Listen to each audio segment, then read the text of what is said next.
శ్రద్ధ కలిగి వినండి, దృష్టి పెట్టండి, వాక్యం మీద మనసు పెట్టండి, అంగీకరించండి, ఆ వాక్యాన్ని అన్వయింపు చేసుకోండి, ఆ వాక్యం మీరు నడవడానికి సిద్ధపడండి. నిశ్చయంగా దేవుడు మిమ్మల్ని దీవిస్తాడు. ఒక నూతనమైన కృప దేవుడు మీ అందరికీ అనుగ్రహిస్తారు. వాక్యం చదువుకుందాం. దయచేసి మలాకీ గ్రంథం 1వ అధ్యాయము 9వ వచనం చదువుతారా? 9వ వచనం చదువుదాం. మలాకీ గ్రంథం 1వ అధ్యాయం 9వ వచనం. దేవుడు మనకు కటాక్షము చూపునట్లు ఆయనను శాంతిపరచుడి. మీ చేతనే కదా జరిగేను. ఆయన మిమ్మును బట్టి ఎవరినైనా అంగీకరించున అని సైన్యములకు అధిపతి యెహోవా అడుగుచున్నాడు. ఈ వాక్య వచనంలో నుంచి దేవుడు మనందరితో మాట్లాడును గాక. హల్లెలూయా, హల్లెలూయా. అందరూ చెప్పండి హల్లెలూయా. చెప్పండి. నేను ఆల్రెడీ 2 చేతులు పైకి లేవాలి, లేకపోతే నేను వస్తాను మీ దగ్గరికి, ఖచ్చితంగా వస్తాను. ఈసారి నేను కిందికి దిగి వస్తాను. నాకు బైబిల్ లేకపోతే పుస్తకం చూడకపోయినా పర్లేదు, వాక్యం చెప్తాను. ఎందుకనంటే కొంచెం గైడెన్స్ కోసం మాత్రమే రాసుకుంటాం. కనుక నేను కిందకు వచ్చేసి వాక్యం చెప్తాను. ఎవరైనా కనుక సరిగ్గా వాక్యం వినకపోయినా, స్తోత్రం చెప్పకపోయినా నేను దిగి వస్తున్నప్పుడు మీ సంగతి ఉంటుంది, చూసుకోండి. దేవునికి మహిమ కలుగును గాక. హల్లెలూయా. కంటి మీద రెప్ప పడుతున్న వాళ్ళు కూడా జాగ్రత్త, మీ కన్ను పీకేయగలడు. ఏమన్నాడు దేవుడు? కన్ను నిన్ను అభ్యంతరపరిస్తే తీసేయండి, చేయి నిన్ను అభ్యంతరపరిస్తే మీ తీయక్కలు నేను చేస్తాను. ఇప్పుడు చూసుకోండి. చాలా జాగ్రత్తగా దేవునికి వాక్యం వినండి. దేవునికి మహిమ కలుగును గాక. హల్లెలూయా. గత వారంలో దేవునికి వాక్యాన్ని మనం నేర్చుకున్నాం. దేవుని యొక్క మందిరం యొక్క విలువ ఎంత గొప్పదేనంటే, ఆ మందిరంలో నివసిస్తే ఎంత ఆశీర్వాదం ఉంటుందంటే, ఆ యొక్క అధ్యాయంలో నుంచి, జకర్యా గ్రంథం నుంచి మనము నేర్చుకున్నాం. గుర్తుందండి? దేవుని మందిరంలో ఏముందంట? దేవుని మందిరంలో ఆయనతో గడపడం వల్ల, ఆయనతో సహవాసం చేయడం వల్ల ఏముంటది?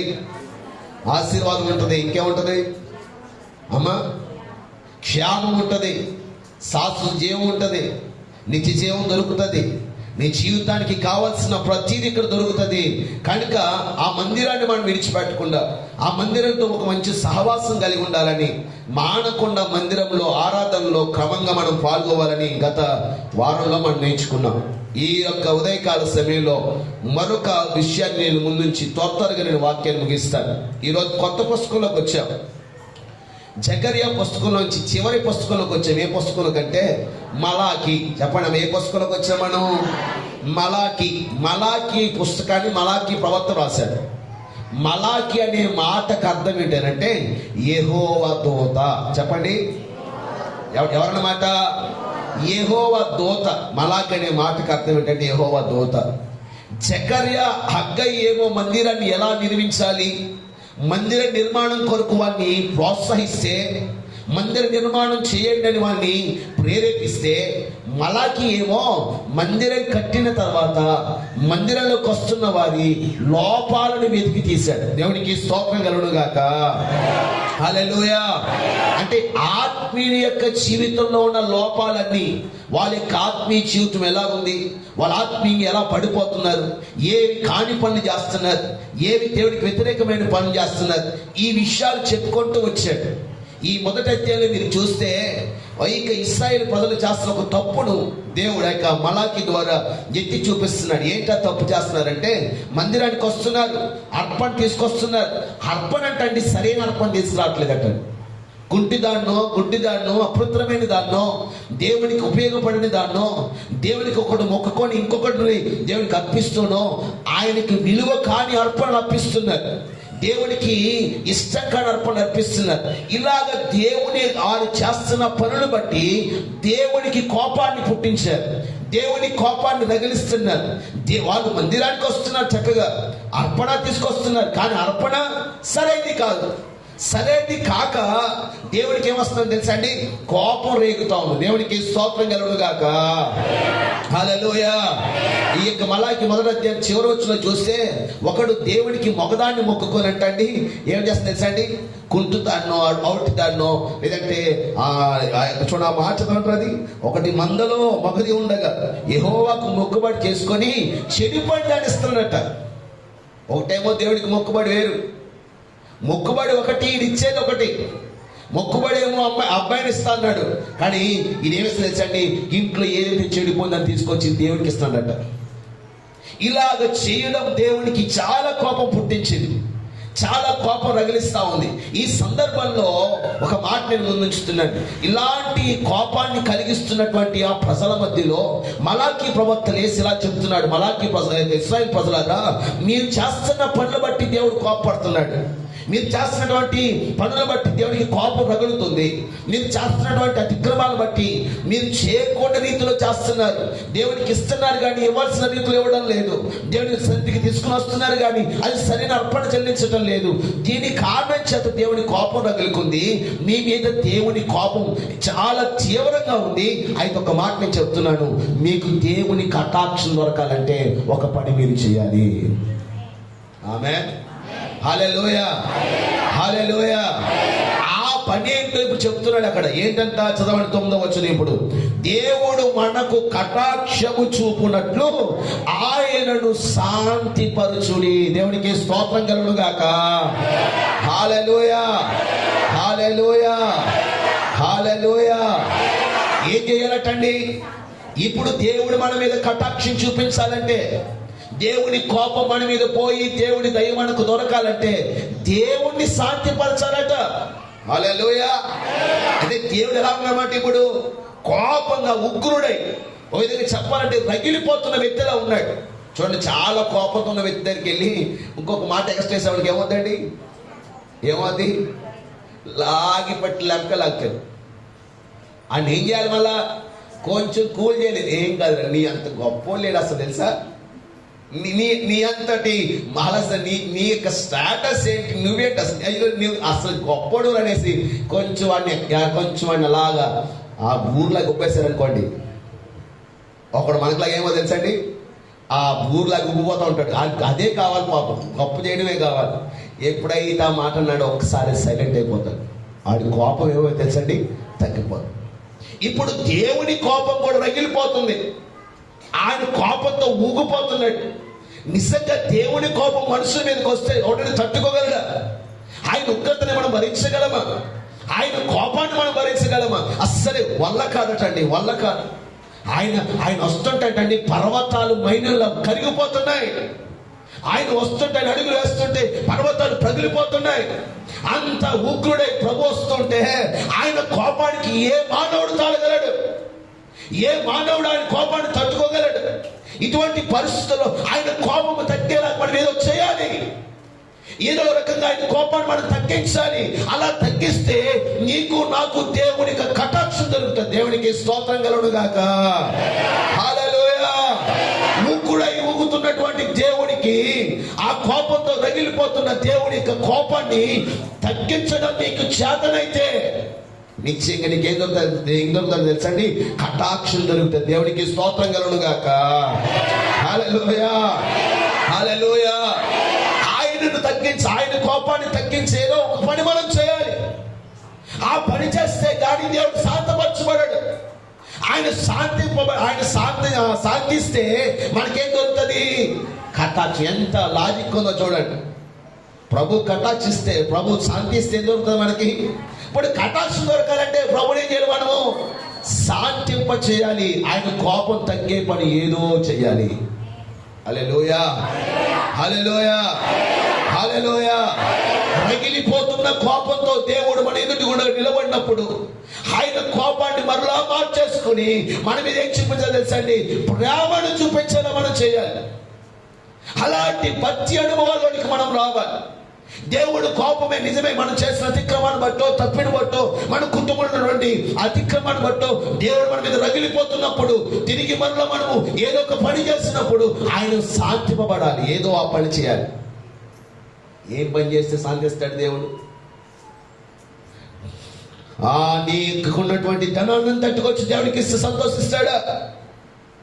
నీకున్నదంతా ఐశ్వర్యంతా తీసుకొని వచ్చి దేవుని ఎదురు పెడితే ఆయన శాంతిస్తాడా? ఏం చేసి ప్రభువును శాంతపరచాలి?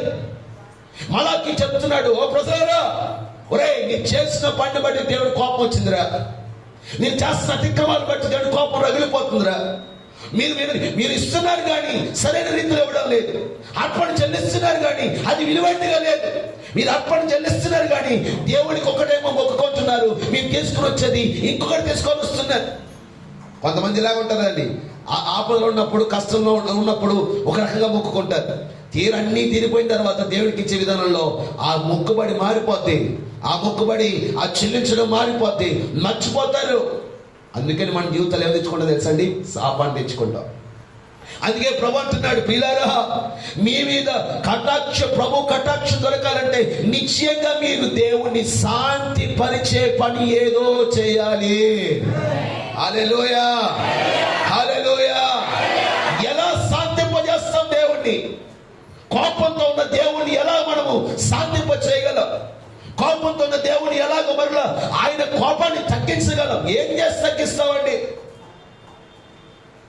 మీ తండ్రికి కోపం రేగిందనుకోండి మీ మీద, అప్పుడు ఏం చేస్తారు? ఏం చేస్తారమ్మా? ఏం చేస్తాం? ఏదో రకంగా డాడీ అలా కాదు డాడీ, ఇలా కాదు డాడీ, అలా కాదు డాడీ, ఏదో రకంగా డాడీ మనసును ఒప్పించడానికి ప్రయత్నం చేస్తాం. అవునా కదండి? పిల్లలు చెప్పండి, మీ డాడీ మీ మీద కోపం కర్రట్టుకున్నాడు ఇంటి దగ్గర. ఇప్పుడు ఆ కర్ర మన నడ్డి మీద అడగకుండా ఏం చేయాలి? తప్పించుకోవాలి. ఆ నాన్నకున్న కోపాన్ని మనము తగ్గించాలి. ఏం చేయాలి మరి? ఏదో ఒక లాజిక్ ఉపయోగించాలి. ఉపయోగించకపోతే పని అవుతుంది, ఖచ్చితంగా నడ్డి పేలిపోతుంది, మీకు విమానం మోతెక్కిపోతుంది. ఏం చేయాలి మరి? నిజమా, మా చిన్నపిల్లలు తెలుసా ట్రిక్స్ అన్ని. నిజంగా కొట్టడానికి మనం కర్రట్టుకుని ఉన్నాం అనుకోండి, సింపుల్గా వస్తుంది, డాడీ అంటదంటే అయిపోతుంది మన పని. ఇంకా లాజిక్ ఉండాలి, ఏదో చెయ్యాలి. అది దేవుడి కోపం రగిలిపోతుంది. ఆయన కోపం రగిలిపోతున్నప్పుడు ఆయన కోపంతో మన మీద పడకుండా ఆయన మన మీద కటాక్షం చూపించడానికి ఏదో ఒకటి నువ్వు చేయాలి. ఆ చేయవలసింది ఏంటి అసలు? అందుకంటున్నాడు, రే ప్రభువుని శాంతపరచండి రా. శాంతపరిస్తే దేవుడు మరలా మీ మీద కటాక్షం చూపుతాడు. ఇంతవరకు చేసిన తప్పులే చేశారు, మరలా కటాక్షం కొరకు మరలా దేవుడు శాంతపరచండి. ప్రభు కోరుతున్న పని, ప్రభు కోరుతున్నటువంటి ఆలోచన ఏంటంటే ఆయన శాంతింప చేయాలి మనం. హల్లెలూయా, హల్లెలూయా, హల్లెలూయా. కొంతమంది దేవతలు ఆడతారు సార్. దేవతలు ఆడినప్పుడు ఆ దేవతలు ఇలా ఊగితే ఎలా ఉన్నప్పుడు అదంటారు, నాకు నల్ల కోడి పెట్ట కావాలి. ఇవ్వకపోతే ఏమవుతుంది?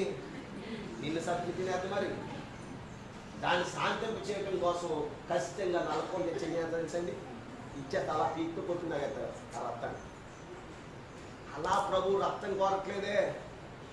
మరి ఏం చేయాలంటే దేవుడు శాంతింప చేయడానికి? ఏం చేయాలి ప్రభువుని శాంతింప చేయడానికి? ఈ రోజున ఆ విషయం మనం నేర్చుకుంటే, ఆ సంగతి మనం గ్రహించగలిగితే నిశ్చయంగా ప్రభు కటాక్షాన్ని తీసుకుని మనం ఇంటికి వెళ్తాం. ఆమేన్, ఆమేన్. ప్రభువును శాంతింపజేసే ఆయుధం ఏదుందో దాన్ని కనుక ఈ రోజు నువ్వు తెలుసుకోగలిగితే, ఆ ఆయుధాన్ని ధరించగలిగితే, ఆ ఆయుధాన్ని పట్టుకోగలిగితే నిశ్చయంగా ప్రభు కటాక్షం నీ మీదే ఉంటుంది. హల్లెలూయా, హల్లెలూయా, హల్లెలూయా.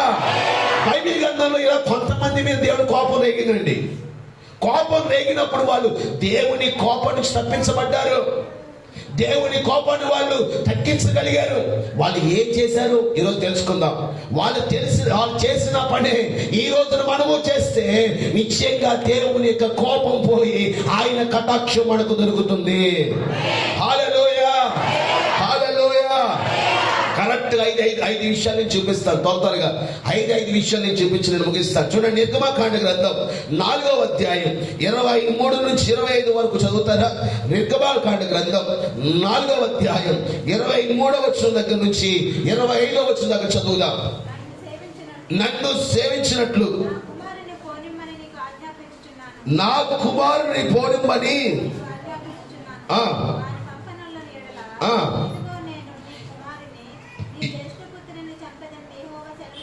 యెహోవా సెలవిచ్చుచున్నాడు అని అతనితో చెప్పమనెను.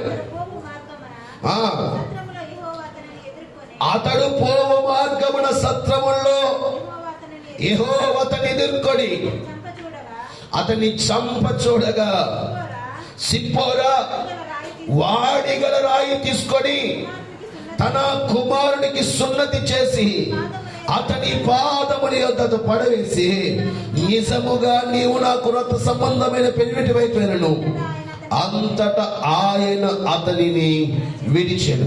అప్పుడు ఆమె, ఈ సున్నతిని బట్టి నీవు నాకు రక్త సంబంధమైన పెనిమిటి వైపోయినను. దేవునికి స్తోత్రం కలుగును గాక. ఇక్కడ కనబడుతున్న కుటుంబము మోషే కుటుంబం. ఎవరి కుటుంబం అండి? మోషే కుటుంబం. మోషేను మిద్యాను అరణ్యంలో ఉన్నప్పుడు మోషేకు దేవుడు ప్రత్యక్షమయ్యి, మోషే నువ్వు ఇశ్రాయేలు ప్రజలను నడిపించడానికి, ఇశ్రాయేలు ప్రజలను బానిసత్వం నుంచి నువ్వు తీసుకురావడానికి నీవు వెళ్ళాలి, నాయకుడిగా నువ్వు ఉండాలని చెప్పి అనేక రీతులుగా అతని ప్రోత్సాహపరిచి, మాట్లాడి, ధైర్యపరిచి మోషేని దేవుడు వెళ్ళడానికి నిశ్చేతలోనికి తీసుకొచ్చాడు. దేవునికి స్తోత్రం కలుగును గాక. హల్లెలూయా. మోషే అంటున్నాడయ్యా, నేను వెళ్తాను, మరి నేను తీసుకురావడానికి వెళ్తాను, వారు విడిపించడానికి వెళ్తాను. అక్కడ పొరవ హృదయం కఠినమైపోయినప్పుడు నేను ఏం చేయగలను? నీ ద్వారా అద్భుతాలు జరిగిస్తాను, 10 అద్భుతాలు చేస్తాను. చెప్పాడు 10 అద్భుతాలు ఏం జరుగుతాయి, ఎలా జరుగుతాయో అన్ని మోషేకి వివరించాడు. చివరి ఒక అద్భుతం జరుగుతుంది. ఏంటి అద్భుతం అంటే, 4 జాస్త పుత్రుడు చనిపోతాడు. ఐగుప్తులో ఉన్నటువంటి జాస్త సంతానం అంతా చనిపోతుంది. అప్పుడు వాళ్ళు నేను పంపిస్తారని విషయాలని చెప్పుకుంటూ ఆ యొక్క మోషేని బలపరిచి, ధైర్యపరిచి, ఇప్పుడు మోషే మిద్యాన్ నుంచి ఐగుప్తుకు ప్రయాణం చేయడానికి దేవుడు మోషేను బలపరిచి ఏర్పాటు చేశాడు. దేవునికి స్తోత్రం కలుగును గాక. ఇదంతా బాగానే ఉందండి.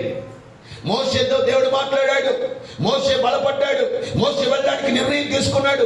ఇప్పుడు మోషే ప్రయాణం వెళ్తున్నాడటండి. వెళ్తున్నాడు తన కుటుంబం తీసుకొని, తన భార్యను తీసుకొని, తనకున్న 2 బిడ్డలను తీసుకొని. ఇప్పుడు ఐగుప్తు నుంచి ఆ యొక్క మిద్యాన్ నుంచి ఐగుప్తుకు బయలుదేరాడు. మిద్యాన్ నుంచి ఐగుప్తుకు బయలుదేరేసరికి ఆ దేవుడే, వెళ్ళమన్న దేవుడే మోషే చంపడానికి వస్తున్నాడట. ఇదేంటి నాయన, వెళ్ళమన్న దేవుడు మోషే చంపడం ఏంటి అసలు? ఇదేదో తేడా ఉంది కదండి. ఎల్లమన్న దేవుడు మోషేని మళ్ళీ చంపడం ఏంటండి అసలు? ఎందుకు చంపుతున్నాడు అసలు? ఎందుకు చంపుతున్నాడు? ఆ సంగతి అంటే తన భార్య సిప్పోరా గ్రహించింది. దేవునికి స్తోత్రం కలుగును గాక. హల్లెలూయా, హల్లెలూయా. ఈ రోజు అంటున్నాను, ఆ యొక్క మోషే మీద దేవుడి కోపం రగిలిపోతున్నప్పుడు, మోషే మీద దేవుడి కోపంతో తిరుగుబాటు, మోషేని చంపేయడానికి ప్రయత్నం చేస్తున్నప్పుడు సిప్పోరా తన యొక్క భార్య ఒక సంగతి చేసింది. ఏంటా సంగతి అంటే, తన కుమారుడికి సున్నతి చేసింది. దేవునికి స్తోత్రం కలుగును గాక. హల్లెలూయా. ఎప్పుడైతే సున్నతి కార్యక్రమం చేసిందో, ఎప్పుడైతే సున్నతాము చేసిందో, వెంటనే దేవుని యొక్క కోపం చల్లారిపోయి దేవుడు వాడిని విడిచిపెట్టి వెళ్ళిపోయాడట. దేవునికి స్తోత్రం కలుగును గాక. చంపడం మానేసి విడిచిపెట్టి వెళ్ళిపోయాడు. వారి మీద దేవుని కోపం తగ్గిపోయింది. వారి మీద దేవుని కోపం తగ్గి ఇప్పుడు దేవుని కటాక్షం వచ్చింది. కారణం ఏంటంటే, మధ్యలో సిప్పోరా సున్నతి చేసింది. ఆమేన్. హల్లెలూయా, హల్లెలూయా. ఒక మాట ఆలోచన చేయండి. సున్నతి చేస్తే దేవుని కోపాన్ని మనము ఏం చేయగలం? తగ్గించగలం. దేవునికి స్తోత్రం కలుగును గాక. ఎవరికి సున్నతి చేశారండి? మోషేక, మోషే కొడుకులక కదండి. అంటే దేవుని కోపం ఎందుకు రగిలిందనంటే, ఇప్పుడు మనకు అప్లై చేసుకుందాం. ఎందుకు మోషే మీద దేవుని కోపం రగిలిందంటే, మోషే సున్నతి చేయబడినవాడు, మోషే ప్రత్యేకించబడినవాడు, మోషే రక్షణ పొందుకున్నవాడు. మోషే కుటుంబంలో ఉన్నటువంటి బిడ్డలు మాత్రము ఇంకా సున్నతి లేదు, ఇంకా వాళ్ళు రక్షణలోనికి రాలేదు, ఇంకా వాళ్ళు ప్రభుని ఎరిగిన వాళ్ళు కాదు, ఇంకా ప్రభు వైపు వారిని ఈ యొక్క మోషే ఒరే దేవుని నమ్ముకోండ్రా, లేదంటే రక్షణ పొందుకోండ్రా, సున్నతి చేయించుకోండ్రా అని ఆలోచనలోనికి తీసుకురాలేదు. అసలు వాళ్ళ జీవితాల్లో అసలు వాళ్ళ సున్నతి అనేది వాళ్ళకి తెలియదు. అసలు ఆ క్రమంలోనికి ఆ యొక్క మోషే వాళ్ళు నడిపించలేదు. అందుకనే దేవుని కోపం మోషే మీద రగిలికుంది. ఎప్పుడైతే సున్నతి చేశారో అప్పుడు ఆయన కోపం సల్లారిపోయింది. దేవునికి స్తోత్రం కలుగును గాక. ప్రియ తల్లిదండ్రులారా గమనం చేయండి. ఇక్కడ నువ్వు రక్షణ పొందుకొని దేవునికి మందిరంలో కూర్చొని ఉన్నావు, దేవునికి మందిరంలో ప్రభుని ఆరాధన చేస్తున్నావు, ప్రభు యొక్క సన్నిధానంలో క్రమంగా సాగుతున్నావు, మంచిది. అయితే నీ బిడ్డలు రక్షణలోకి వచ్చారా? నీ బిడ్డలు బాప్తిస్మ అనుభవంలో ఉన్నారా? నీ బిడ్డలు సంఘంలో చేర్చబడ్డారా? సంఘంలో చేర్చబడకపోతే, ఆలిక రక్షణకు రాకపోతే, సున్నతి అనుభవంలోనికి రాకపోతే ప్రభువు నీ మీద కోపపడే ఆ యొక్క పరిస్థితి ఉంది. నీ మీద కోపపడే పరిస్థితి గమనం చేయండి. రక్షణ పొందేసుకున్నాం ఓకే అనుకుంటున్నారేమో. మీ పిల్లల రక్షణకు రాకపోతే ఎవరు కోపం రగులుకుంటుందంటే మీ మీదే రగులుకుంటుంది. మీ మీదే దేవుని కోపం వస్తుంది. దేవుని కోపం రగిలి ఆయన కోపంతో మన మీద ఊగి మన జీవితాలు ఏదైనా చేయొచ్చు. కనుక ఆలోచించేయండి. ఈ రోజున ఒక్క మాట నేను చెప్తున్నానంటే, మీరు రక్షణ పొందడమే కాదు, మీ బిడ్డలతో సహా కుటుంబం రక్షణలోనికి రావాలి. అప్పుడు దేవుడు మన మీద కోపం చూపటం మాని మన మీద కటాక్షం చూపుతారు. హల్లెలూయా, హల్లెలూయా. నా జీవితం నాదండి, నా లైఫ్ నాదండి, నేను రక్షించుకున్నాను, నా బిడ్డలు ఏమైతే నాకేంటండి అనుకుంటున్నావా? వాళ్ళు మారట్లేదండి, వినట్లేదండి అంటున్నావా? అయితే దానికి నీవే సంజాయిషి చెప్పాలి. ఖచ్చితంగా ప్రభు నిన్ను నిలబడతాడు. నేను ఈ భూలోకాన్ని ఎందుకు రక్షించాను? నిన్ను నీవు కూడా నశించిపోతున్నావు. నేను నా రక్తంలో కడిగి నా బిడ్డగా చేసుకున్నాను. నీవు నీ కుటుంబాన్ని రక్షిస్తావని కదా. నీ బిడ్డలలో వెళ్ళిపోతుంటే రక్షణ పొందుకోకుండా, బాప్తిస్మ అనుభవంలోకి రాకుండా, సంఘంలో చేర్చబడకుండా, ప్రభువులో తీసుకోకుండా వాళ్ళలా తిరుగులాడుతూ ఉంటే నీకు ఏమాత్రం కూడా పట్టదా? నీకు ఏమాత్రం కూడా అసలు బాధ లేదా? నీవు శ్రద్ధ తీసుకోవా? నీ బిడ్డలతో మాట్లాడవా అని ప్రభు అంటే వాళ్ళని ప్రేరేపిస్తాడు. ప్రభు మనల్ని కోపపడతాడటండి. ఈ కోపం మన మీదకి రాకమునిపే మనం చేయవలసిన పని మనం బిడ్డలను సున్నతిలోనికి నడిపించాలి. ఆమేన్, ఆమేన్. నిశ్చయంగా వారిని బాప్తిస్మ అనుభవంలోనికి నడిపించాలి. నిశ్చయంగా వారిని బాప్తిస్మ అనుభవంలోనికి తీసుకుని రావాలి. అప్పుడు దేవుని యొక్క కృప మనకు దొరుకుతుంది, ఆయన కటాక్షం మనకు దొరుకుతుంది. దేవునికి స్తోత్రం కలుగును గాక. హల్లెలూయా. ఒక్కసారి నువ్వు చెప్పి చూడు. వాడిని జాగ్రత్తగా దేవునికి వాక్యం వాడికి నేర్పించు. వాడు చిన్నప్పుడు దేవునికి భక్తులు వాడిని పెంచు. వాడు పెద్దవైనప్పుడు వాడే వచ్చి బాప్తిస్మ తీసుకుంటాడు. నువ్వు చెప్పక్కర్లేదు. అసలు నీలోనే నీ క్రమంలోనే తేడా ఉంది. మన మధ్యలోనే తేడా ఉంది. ఈరోజు మన తల్లిదండ్రులుగా మనమే లోపం కలిగిన వాళ్ళుగా ఉంటున్నాం. మన బిడ్డలు సరైన రీతిలో పెంచలేకపోతున్నాం. ఓ మాట చెప్తారండి, వినండి. ఒక బాధకరమైన సంగతి నేను చాలా సందర్భాల్లో బాధపడుతున్నాను. వీళ్ళు చదువు లేదు, లేదంటే ఒక ఉద్యోగాలు లేవు, వీళ్ళు వాళ్ళ ఉపయోగం లేదు. వీళ్ళకి 15,000 20,000 సెల్లు కొనిస్తున్నది ఎవరు? తల్లిదండ్రులండి. వీళ్ళ వల్ల పావుల ఉపయోగం లేదు ఇంటికి.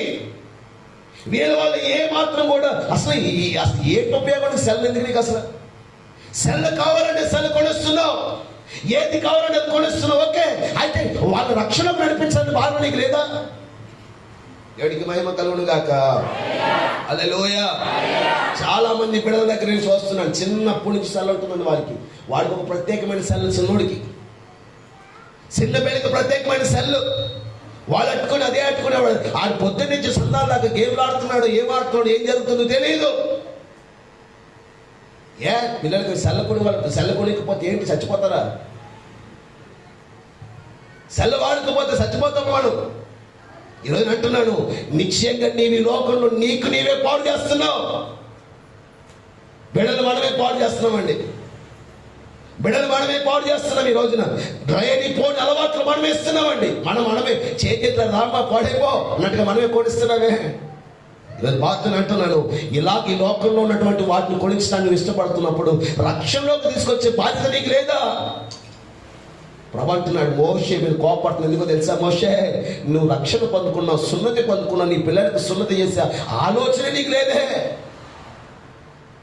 ఈరోజు ప్రభు పేరట దేవుడి యొక్క వాక్య ఆత్మ పేరును బట్టి నేను చెప్తున్నాను, నిశ్చయంగా మన బిడ్డలను రక్షణలోకి నడిపించుదాముగాక. ఎప్పుడైతే మన కుటుంబంగా దేవుని మందిరంలో ఉంటామో అప్పుడు దేవుని కటాక్షం మనకు దొరుకుతుంది.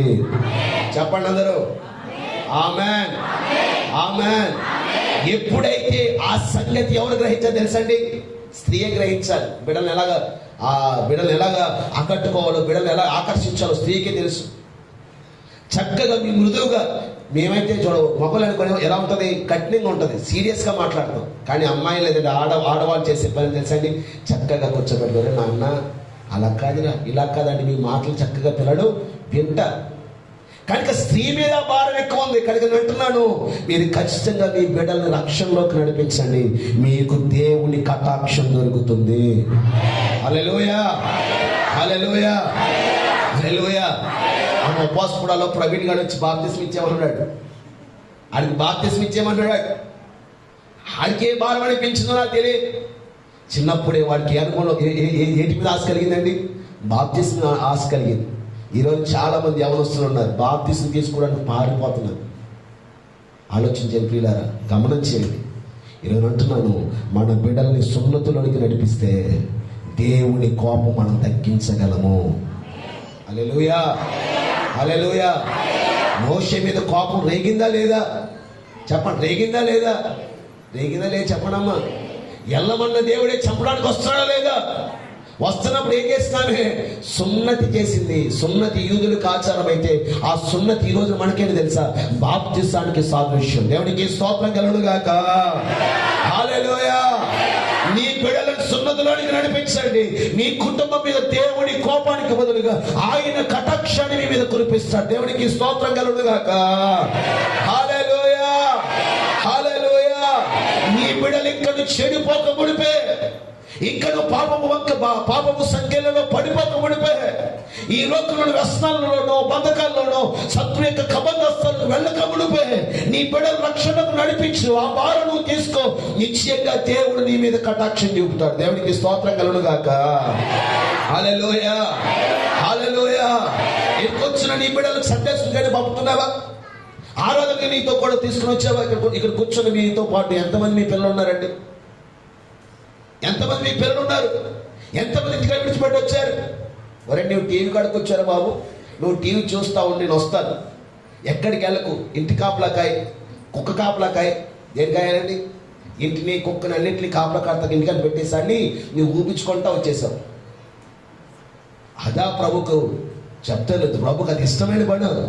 ప్రభు అంటున్నాడు, నీతో పాటు నీ కుటుంబం రక్షించబడాలి. అప్పుడే నీ మీద నా కటాక్షం వస్తుంది. దేవునికి స్తోత్రం కలుగును గాక. హల్లెలూయా, హల్లెలూయా, హల్లెలూయా, హల్లెలూయా. ఆయనకు ఆలోచించేది మొట్టమొదటిగా దేవుని కటాక్షం మన మీదకి రావాలంటే, ఆయన కోపం తొలగిపోయి దేవుని కటాక్షం మనకు దొరకాలంటే నీతో పాటు నీ కుటుంబం కూడా రక్షణలోకి నడిపించాలి. ఆమేన్. నీతో పాటు నీ బిడ్డలు సున్నతిలోనికి నడిపించాలి. ఆ భారం నీ మీద ఉంచాడు దేవుడు.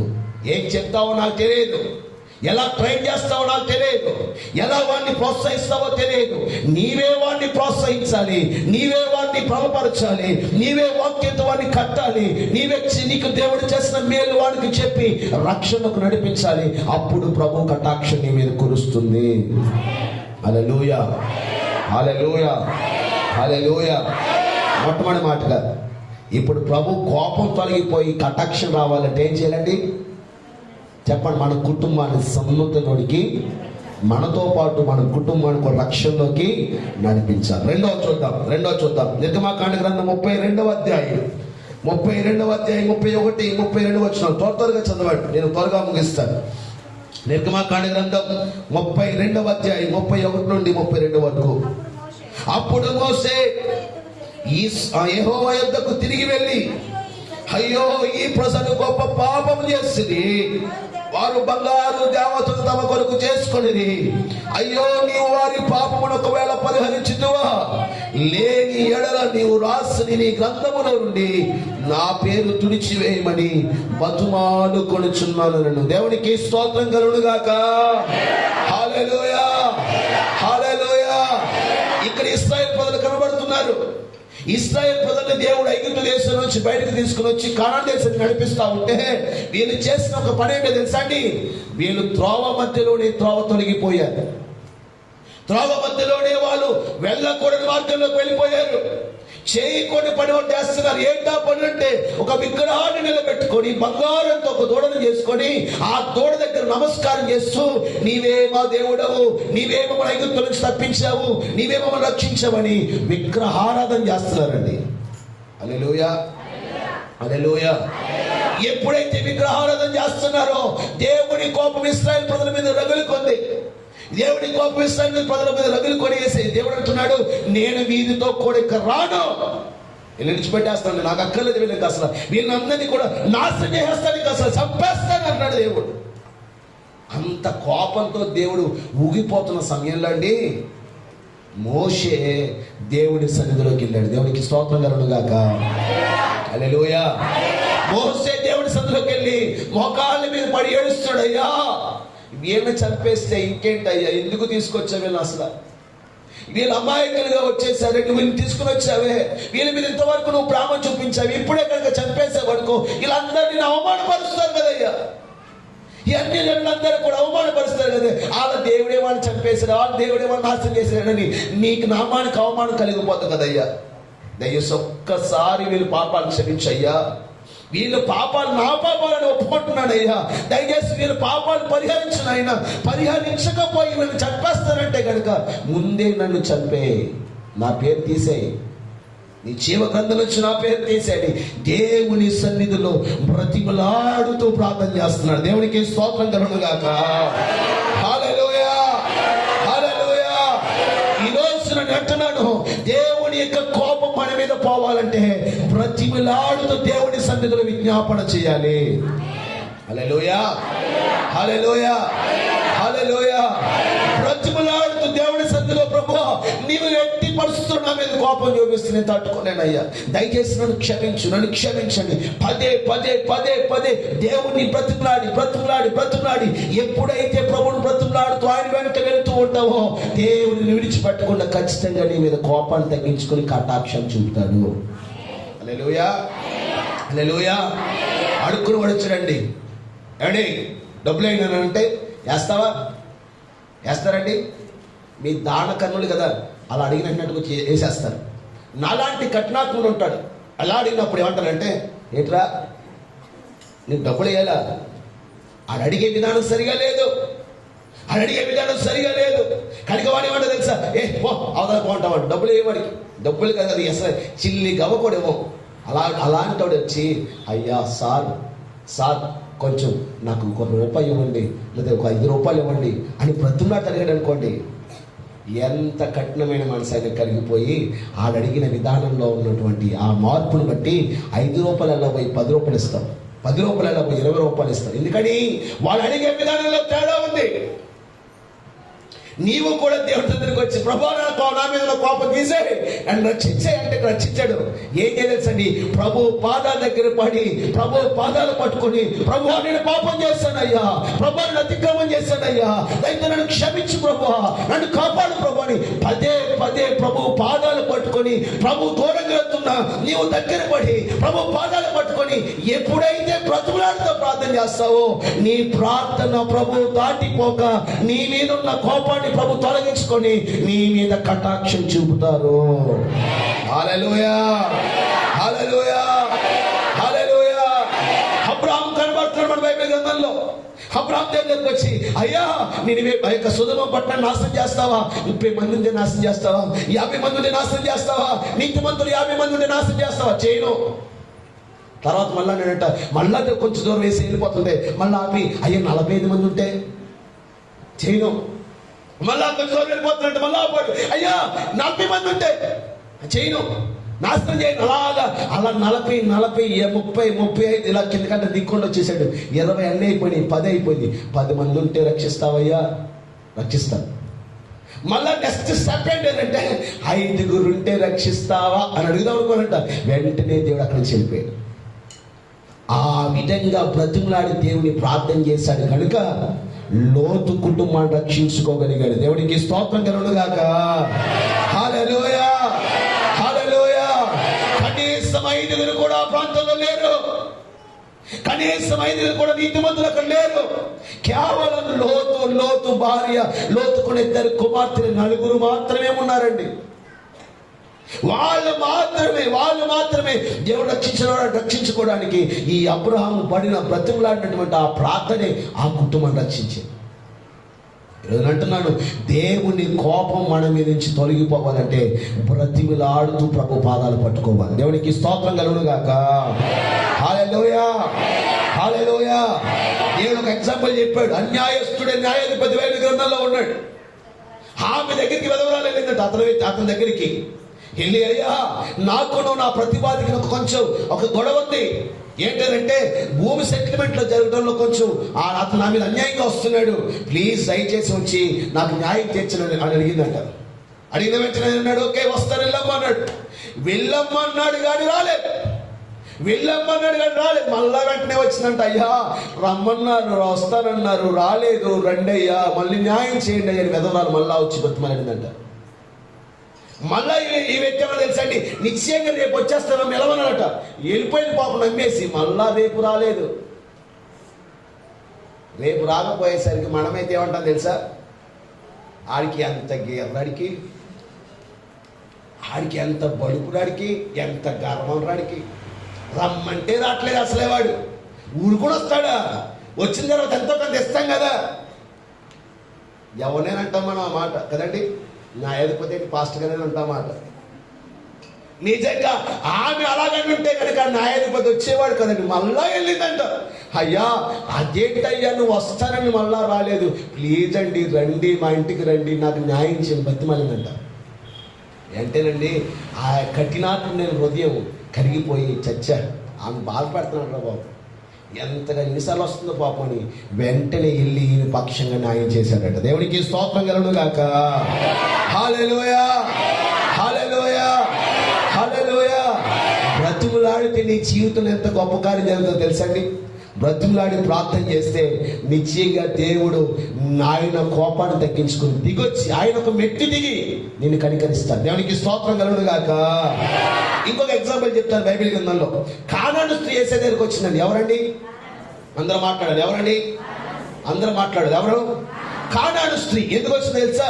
తన కుమార్తె చాలా బలహీనురాలైపోయి అనారోగ్యంతో ఉంది, దురాత్మ పట్టుకుని పీడిస్తా ఉంది. ఇటువంటి సందర్భంలో కానాను స్త్రీ యేసు దగ్గరికి వచ్చి, అయ్యా నా కుమార్తెను స్వస్థపరిచయ్యా, నా కుమార్తెను బాగు చేయబడి అడుగుతా ఉంది. అప్పుడు ఆయన అన్నాడు, నేను నశించిపోతున్న ఇశ్రాయేలు ప్రజల దగ్గరికి వచ్చాను తప్ప నేను అన్యుల దగ్గరికి రాలేదమ్మా, నాకు సంబంధం లేదు. నా యొక్క కుమారుల ఆహారం నేను కుక్క పిల్లలకి ఎక్కడం యుద్ధం కాదు అని చెప్పాడట. ఆమె ఆ మాట వినేసి, నిజంగా నేనైతే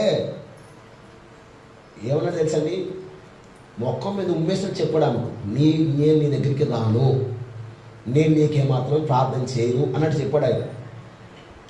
నిజంగా ముఖం మీద అవమానం కలిగినప్పుడు నువ్వేంటి అయ్యా అని తిరిగి వచ్చేవాళ్ళేమో మనమైతే.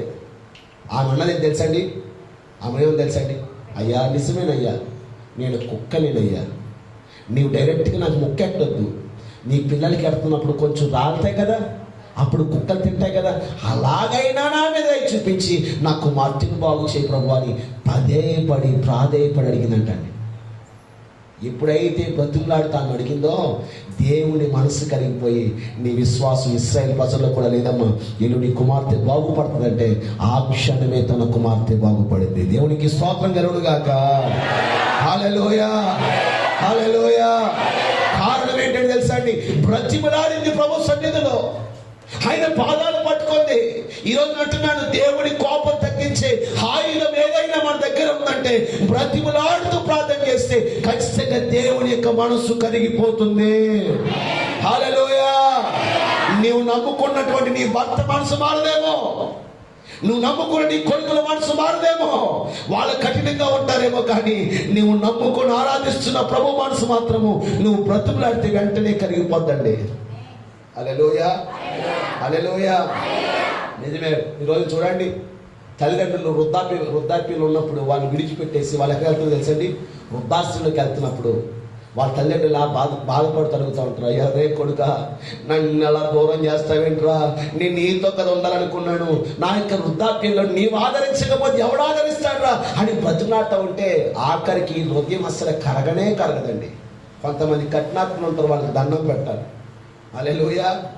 తల్లి అంత దుఃఖపడుతూ వేదన పడుతూ అనుకున్నప్పుడు కూడా ఏం తెలుసండి, జాలిపడు. ఒక వీడియో ఉండేదండి ఇంతకు ముందు, అలాగే తల్లిని తీసుకెళ్ళి వృద్ధాప్య ఆశ్రమంలో జాయి చేసి వచ్చేస్తా ఉంటే ఈ వ్యక్తి పడిపోతున్నప్పుడు ఆ తల్లి వెంటనే ఆ యొక్క కొడుకుని చూసి, రే కొడుక రే పడిపోయి ఎంత వేదన పడిపోతుందో. ఆ వీడియో చూసినప్పుడు అతను మనసు మళ్ళీ తీసుకెళ్తాడంట.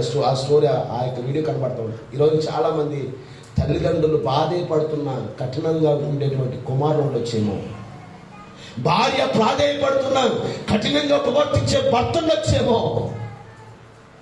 పిల్లలు ప్రాధేయపడుతున్న కఠినంగా చూపించేటువంటి తల్లిదండ్రులు వచ్చేమో.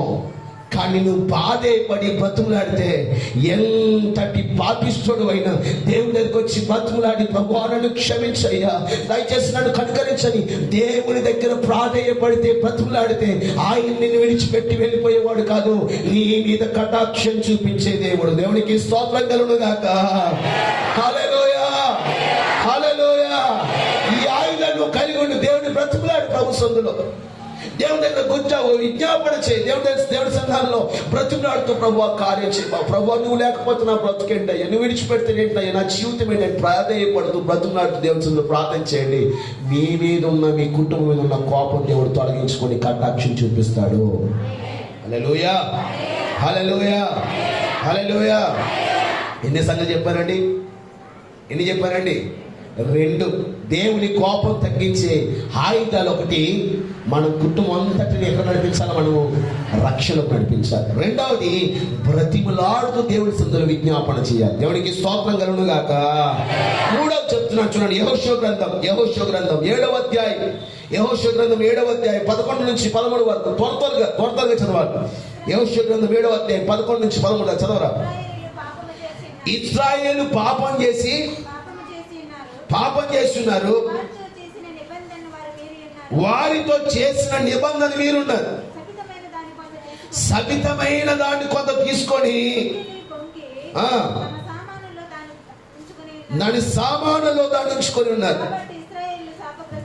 కాబట్టి ఇశ్రాయేలు శాపగ్రస్తులై తమ శత్రువులు ఎదుట నిలవలేక తమ శత్రువులు ఎదుట వెనుకకు తిరిగి, శాపగ్రస్తులైన వారు మీ మధ్య ఉండకుండా మీరు వారు నిర్మూలము చేస్తేనే తప్ప నేను మీకు తోడే ఉండను.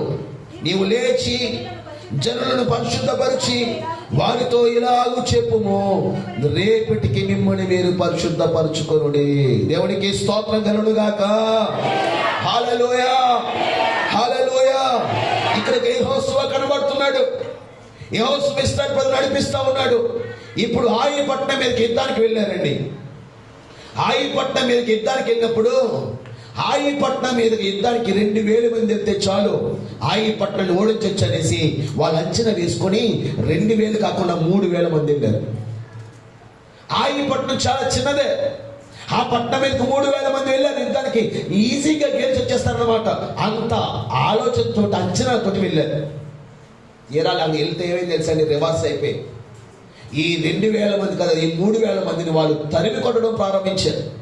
ఈ 3000 మందిలో 36 మందిని వాళ్ళు చంపేశారు. వాటమితో తిరిగి వచ్చారండి. తల మీద చేతులేసుకొని, ఎందుకు ఇలా ఓడిపోయా, ఏంటి దేవుడు మన మీద ఇలా చేశాడంటే, ఎందుకు దేవుని కోపం మన మీద రగులుకుందని వాళ్ళు ఏడుస్తూ, నిజంగా యెహోషువ బట్టలు చిప్పుకొని, ఇంకా చెప్పండి కోడి బట్ట ధరించుకొని, బూడిద పోసుకొని ఏడుస్తున్నాడు. అయ్యా ఎందుకు మమ్మల్ని విడిచిపెట్టేసి, ఎందుకు నీ కోపం మా మీద రగులుకుంది, ఎందుకు ఇలా జరిగింది అనేసి ఏడుస్తా ఉంటున్నాడు. దేవుడు, మీలో ఒక శపితమైనది ఉంది, శపితమైన దాన్ని తీసేయండి, నేను మీకు తోడే ఉంటాను. దేవునికి స్తోత్రం కలుగును గాక. హల్లెలూయా, హల్లెలూయా. 3వ సంగతిగా నేను చెప్తున్నాను, మన జీవితాల్లో దేవుని కోపం పోయి దేవుని యొక్క కటాక్షం రావాలి అంటే మనలో ఉన్న శపితమైన దాన్ని తీసేయాలండి. ఎక్కడో ఏదో ఒక శపితమైనది మనలో ఉండిపోతుంది, ఏదో ఒక పాపం మన జీవితాల్లో అలాగే ఉండిపోతుంది, దాన్ని తీయలేకపోతున్నాం. అలవాట్లు మానలేకపోతున్నాం. కొంతమంది వ్యసనాన్ని మానలేకపోతున్నారు. ఎంత చెప్పు ఆ యొక్క తాగుడిని దాన్ని మానలేకపోతున్నాం. ఏదో సమయంలో తాగకపోతే ఉండలేకపోతున్నావు, ఏదో సమయంలో పాపం చేయకపోతే ఉండలేకపోతున్నావు. ఎంత వాక్యం ఖండిస్తా ఉన్నా, ఎంత వాక్యం నేను గద్దిస్తా ఉన్నా, నీవు ఇంకా శపితమైన దాన్ని పట్టుకునే ఉంటున్నావు. దేవునికి స్తోత్రం కలుగును గాక. ఆ ఒక్కటేనండి, అన్ని విడిచిపెట్టేసానండి, ఆ ఒక్కటే విడిచిపెట్టలేకపోతున్నాండి. నాలుగు లాగేస్తుందండి, పళ్ళు సులుపొచ్చేస్తున్నాయండి. అసలు మోసం కెలగని తాగకపోతే ఏది? ఈరోజు ఆలోచించేది, ఏదో ఒక్క వంక పట్టుకుని ఆ పాపని పట్టుకుని ఎలా ఆడుతూ ఉన్నారు కొంతమంది. పళ్ళు సొలిపొచ్చేస్తాయంట తాగకపోతే ఏంటి? చుట్ట దరిద్రం కదా. హల్లెలూయా. దాన్ని వదలట్లేదు కనుక ఆ శపితమైన నీలో ఉందా కనుక దేవుడి కోపాన్ని మీద రగులుకుంటుంది. అందుకే రోగాలు, అందుకే ఆ యొక్క సమస్యలు, అందుకే యొక్క విపత్తు, అందుకే యొక్క తెగుళ్ళు మనకి ఎందుకు వస్తున్నాయి? ఎందుకో కారణం తెలుసా అండి? వదలవలసిన వాటిని ఇంకా వదలకుండా శపితమైన దాన్ని ఇంకా పట్టుకుని వేలాడుతున్నావు. ఈరోజు ప్రభు చెప్తున్నాడు, శపితమైన దాన్ని నీలో తీసే. ఏ పాపం నీలో ఉందో, ఏ శరీరంగా పాపం చేస్తున్నావా, చూపుల్లో పాపం చేస్తున్నావా, అలవాట్లో పాపం ఉందా, వ్యసనంలో బానిస అయిపోయావా, దేనికి నువ్వు బందీ అయిపోయావో దానిలో నుంచి నువ్వు బయటికి రా. ప్రభు కటాక్షం జరుగుతుంది. యెహోషువ చెప్తాడు, యెహోషువ శపితమైన మీలో తీసే, అప్పుడు నేను మీకు తోడే ఉంటాను, అప్పుడు నేను విజయం ఇస్తాను అన్నాడు. వెంటనే వెతుకుతున్నారంటే ఎవరు శపితమైంది, ఏదుందో మనలో శపితమైందని వెంటనే వెతుక్కోవడం ప్రారంభించారు, పరిశ్రమ చేయడం ప్రారంభించారు. ఏ కుటుంబం తప్పు చేసిందో వాళ్ళు సీట్లు వేయడం ప్రారంభించారు. ఎవరి దగ్గర తెలుసండి? ఎవరి దగ్గర తెలుసండి? ఆకాను దొరికాడు. ఆకాను తప్పు చేశాడు, శపితమైన తీసుకొని వచ్చి ఇంట్లో దాచుకున్నాడు. దాచుకున్న కారణం చేత అతడు చేసిన తప్పును బట్టి దేవుని కోపం రగులుకొని వీళ్ళకి అపజయం వచ్చింది. హల్లెలూయా. ఏ శపితమైన నీలో ఉంది? ఇప్పుడు దేని దాచుకుంటున్నావు, కప్పిపుచ్చుకుంటున్నావు. కొంతమంది సీక్రెట్ అండి. కొంతమంది చూడండి, సెల్ ఇస్తారా, సెల్లకి ఎన్ని లాక్కలు ఉంటాయో. సీక్రెట్ అంటే సెల్ ఏదో ఉంది కదండి. మెసేజ్కి ఒక లాక్, వాట్సాప్ ఒక లాక్, యూట్యూబ్కి ఒక లాక్, అన్నిటికీ లాక్లే. ఎందుకీ లాక్లు? ఏదో శపితమైన అందులో ఉంది. శపితమైన అందులో ఉంది కనుక దానికి సీక్రెట్ గా దాచుకుంటున్నావు. ఎప్పటికైనా సెల్ ఎవరికైనా ఇస్తాను నేను, ఎవరైనా ఓపెన్ చేసుకోవచ్చు. ఏ శపితమైన మన అందులో ఉండదు కనుక ధైర్యంగా ఇవ్వగలం. కొంతమంది సెల్ ఇవ్వడానికే భయపడతారు. చేతిలోకి సెల్ ఇస్తూ ఉండడానికి ధర వస్తూ ఉంటుంది. ఒకసారి సెల్ ఎవరని అడిగారు అనుకోండి, ఆ సెల్ ఇవ్వడానికి అడిగారు వెనక ముందు ఆలోచన చేస్తా ఉంటాడు. ఎందుకని? శపితమైన అందులో ఉంది. ఈ రోజు అంటున్నాను, ఏది నువ్వు శపితమైన దాన్ని హృదయంలో ఉంచుకున్నావో, ఏది శపితమైన దాన్ని ఇక్కడ నువ్వు కప్పిపుస్తున్నావో, ఆ శపితమైన దాన్ని నువ్వు తొలగించేసుకుంటే దేవుని కటాక్షం నీకు దొరుకుతుంది. దేవునికి స్తోత్రం కలుగును గాక. హల్లెలూయా. యవనస్తులకు సెల్లడని అంటున్నాను, యవనస్తుల కోసమే కదండి. నేను కూర్చున్న పెద్దోళ్ళు కూడా మీరు ఏది ఇంకా వదలకుండా ఉంటున్నారో మీకు తెలుసు. మీరు చేసే పాపాలు మీకు తెలియవా? ఎవరు చెప్పక్కర్లేదు, ఎవరు వేలు పెట్టి చూపించక్కర్లేదు. నువ్వు చేసే పాపం ఏదో నీ మనస్సాక్షి నేను గర్తిస్తూ ఉంటది. ఆ పాపాన్ని దేవుని ఒప్పుకొని వెంటనే విడిచిపెట్టే, అప్పుడు దేవుని కటాక్షం దొరుకుతుంది. అలాగనే చెప్తున్నాడు, హలో ఇశ్రాయేలు ప్రజలారా, కటాక్షం రావాలంటే ప్రభువును శాంతపరచండి రా. హల్లెలూయా, హల్లెలూయా. ఇప్పుడు శాంతపరచవలసిన మూడవ పని ఏంటంటే మనకు మనంగా పరిశుద్ధపరచబడాలి. మనలో శపితమైనది చెప్పండి ఏది ఉండడానికి వీరలేదు, దాన్ని తొలగించేసుకోండి. వేళ్లతోనే పీకివేయండి. చింత చచ్చిన ఏం కాదంటండి, చింత చచ్చిన పులుపు సావదంట. చింతలాగా మనం ఉండదు మన జీవితాలు. చింతను చంపేసిన, దాన్ని నరికేసిన, దాని దగ్గర ఉన్నటువంటి పులప పోదను అన్నట్లు విడిచిపెట్టొచ్చావు. అయినా ఎందుకు ఇంకా పాపము, ఎందుకు ఇంకా పాపం మాటలు, ఎందుకు ఇంకా పాపం ఆలోచనలు, ఎందుకు ఇంకా కోరికలు? ఈ జీవితంలో వాటన్నిటిని తొలగించేసుకో. శపితమైన దాన్ని విడిచిపెట్టే. హల్లెలూయా, హల్లెలూయా. ఏ అలవాటు వదులుకోలేకపోతున్నావో, ఏ వ్యసనాన్ని వదులుకోలేకపోతున్నావో, ఏ పాపాన్ని అయితే వదులుకోలేకపోతున్నావో, ఏ పాపం వైపు అయితే వెళ్ళకుండా ఉండలేకపోతున్నావో, చేయలేకుండా ఉండలేకపోతున్నావో, అయితే ఆ పాపాన్ని ఈ రోజున దాన్ని నీలోంచి తొలగించేసుకుంటే దేవుని కోపానికి బదులుగా కటాక్షం దొరుకుతుంది. హల్లెలూయా. అందరు చెప్పండి హల్లెలూయా. చేతులెత్తి దేవుని స్తోత్రం చెప్పండి. ఇంకా బిగ్గరగా స్తోత్రం చెప్పండి. చప్పట్లు కొడుతుంది దేవుని నామం చెప్పండి. హల్లెలూయా, హల్లెలూయా. చప్పట్లు ఎంత గట్టి కొడుతున్నారో, ఎంత శబ్దం వస్తుందండి కదా, ఎంత శబ్దం వస్తుంది చూడండి. అయ్యో బాబాయ్, మైక్ పగిలిపోతుంది కదండి. హల్లెలూయా. ఇంతకుముందు చప్పట్లు కొట్టేవాళ్ళు మనకు తెలుసండి. ఏ ఆర్కెస్ట్రా లేకుండా డ్రమ్ము మీద ఆరాధన చేస్తున్నప్పుడు చప్పట్లు ఉండేవి, ధ్వని రేగిపోతూ ఉండేది. ఎవరు వచ్చినా సరే అయ్యి బాగా ఎంత గట్టి కొడుతున్నారు బాగా చప్పట్లనే. ఇప్పుడు ఆర్కెస్ట్రా రావటం మనలో ఏమైపోయింది తెలుసండి, బద్ధకం పెరిగిపోయింది. చప్పట్లేవి ఇంకా కొట్టుకుంటాలే, ఎవడో కొట్టుకుంటాడు, మనం అలా కూర్చుని ఉంటే సరిపోద్ది అనుకుంటున్నాం. దేవుణ్ణి 10 తంతుల స్వరమండలముతో దేవుని జరగండి స్తుతించాలి. 10 తంతులు అంటే ఇదే, ఈ 5 ఇట్లా ఇలా కొడతా ఉంటే వస్తుంది. దీన్ని బట్టి ఏం చేయాలి? దేవుణ్ణి స్తుతించాలి. దేవునికి స్తోత్రం కలుగును గాక. హల్లెలూయా. మూడవది, దేవుని కోపం మనలోంచి పోవాలంటే ఏదో సపితమైన దాన్ని నువ్వు దాస్తున్నావు, దాన్ని నీలో నుంచి తీసేయాలి. లేకపోతే దేవుడు నీ మీద ఏం చూపిస్తాడండి? రహస్యమైన జీవితాలు కొంతమంది ఉంటాయి, రహస్యమైన జీవితాలు ఉంటాయి. పైకి ఒకలా కనబడుతుంటాడు, ఈ రాత్రి అయ్యేటప్పటికి ఈ జీవితం చాలా రహస్యంగా ఉంటాయి. రహస్యమైన జీవితాలు కలిగి నువ్వు జీవిస్తూ ఉంటే ఈరోజు వాక్యాన్ని బట్టి నేను ప్రేరేపించి చెప్తున్నాను, నీ రహస్య జీవితాన్ని విడిచిపెట్టు. ఒక సంగతి తెలుసండి, మన రహస్య పాపాలన్నీ ప్రభు చూస్తున్నాయి. నన్ను మీరు చూడకపోవచ్చు, నిన్ను మిమ్మల్ని చూడకపోవచ్చు, మనందరినీ మాత్రం ఎవరు చూస్తుందో తెలుసండి? ప్రభు చూస్తున్నాడు. దేవుడికి స్తోత్రం కలుగును గాక. దాన్ని బట్టే మన మీద కోపం వస్తుందండి, దాన్ని బట్టే మన మీద దేవుడి యొక్క ఉగ్రత మన మీదకి వస్తుంది. ఏది సభితమైంది నీ జీవితంలో ఉందో, ఏది దేవుడికి కాని పని, దేవుడికి ఇష్టం లేని పని, దేవుడికి విరోధమైన పాపం చేస్తున్నావో, అది అలవాటే కావచ్చు, వ్యసనమే కావచ్చు, వ్యభిచారమే కావచ్చు, ఏదైనా సరే దాన్ని విడిచిపెట్టే, దాన్ని తీసే, అప్పుడు దేవుని కటాక్షం దొరుకుతుంది. హల్లెలూయా. కోపం కావాలంటే నీ ఇష్టానుసారంగా ఉండు, ఏమీ పర్వాలే, నాకేం పర్వాలేదు, నా జీవితం నా ఇష్టం అంటావా? ఉండు, అలాగే ఉండు. నాశనం కొని తెచ్చుకుంటావు నీవే. నీ బ్రతుకు మార్చుకోకపోతే ఎవరికి? నీవే నాశనం కొని తెచ్చుకున్నావు. నేను మన గ్రూప్లో ఒక వాట్సాప్లో వీడియో పెట్టాను, అబ్రహాం గారు మాట్లాడుతూ, హోసన్న అబ్రహాం గారు మాట్లాడుతున్న ఒక క్లిప్పింగ్ పెట్టాను నేను. మారాలి, మారకపోతే ఎలాగా అని చెప్తున్నలాగా, మారకపోతే ఎందుకో నీ బతి, ఎవరిని బట్టి బతి చేస్తున్నావు, ఎవరి కోసం బతి చేస్తున్నావు? మారు, నీ బతుకు మారాలి. మారకపోతే బతే కాదు, నువ్వు దేవుని నమ్ముకోవడం ఎందుకో అన్నాడు ఆయన. తెల్లని వస్త్రాలు వేసుకుని నల్లని ఈ హృదయాన్ని దాయడం ఎందుకు, ఇంక నువ్వు మారు అనేసి ఆయన వాక్యం చెప్పాడు. అది కొంతమంది స్టేటస్ కూడా పెట్టారు. మోహన్ స్టేటస్ పెట్టాడు, ఆ మాట ఏసు స్టేటస్ పెట్టాడు. తర్వాత నిజమే, మారాలండి. దేవుని మందిరానికి వచ్చి ఉపయోగం ఏంటండి? ఎంతమంది మనం పరిచయం చేస్తారు తెలుసా అండి? ఒక ఆయన మన నన్ను కూర్చోబెట్టి చెప్తున్నాడు, చిన్న మందిరానికి వస్తున్నారు కానీ వాక్యం చెప్తున్నారు కానీ చాలా మంది మారట్లేదు, విన్నట్టుకే ఉన్నారంటే, కానీ వాళ్ళు ఏం లేదు తెలుసా, మార్పులు లేవు. ఈరోజు అంటున్నాడు, మారకపోతే బతి ఎందుకండి?